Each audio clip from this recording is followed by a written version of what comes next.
আর যাই পারে বলো, চুল কাটার পর একটা আলাদাই শান্তি লাগে। আজ ভিডিওটা শুরু করলাম রাত্রিবেলা থেকে। তখন বাজে রাত 9টা আর আমি ভাবছিলাম চুলটা একটু কেটে আসা যাক। রাত্রিবেলা যাওয়ার একটাই কারণ, রাত্রিবেলা গেলে একটু ফাঁকা পাওয়া যায় আর কি। না হলে তো সেই 1 ঘন্টা 2 ঘন্টা বসে তারপরে চুল কাটতে খুব বিরক্ত লাগে।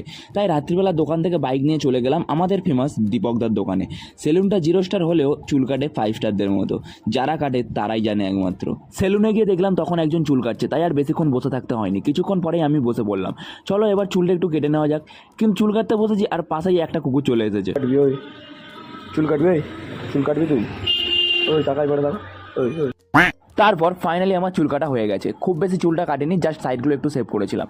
তারপর চুলটা কেটে চলে এসেছিলাম দোকানে এসে দোকান বন্ধ করে ঘরে গিয়ে স্নান করে ফ্রেশ হয়ে সবাই মিলে বসে পড়েছিলাম ডিনার করতে। আজ ডিনারে ছিল মাংসের তরকারি আর রুটি। মাংস দেখলে জিভে কীরকম একটা জল চলে আসে, তাই বেশি দেরি না করে ফটাফট ডিনারটা করে, ঘরে থামস আপ ছিল একটু থামস আপ খেয়ে নিলাম। তারপর ডিনার করে আমি আর ভাই মিলে ব্যানারটা ঠিক করছিলাম। ব্যানারের যে জায়গাটাই ভুল ছিল সেই জায়গাটাই, আর মা এইদিকে দাঁড়িয়ে দাঁড়িয়ে দেখছিল আর হাসছিল।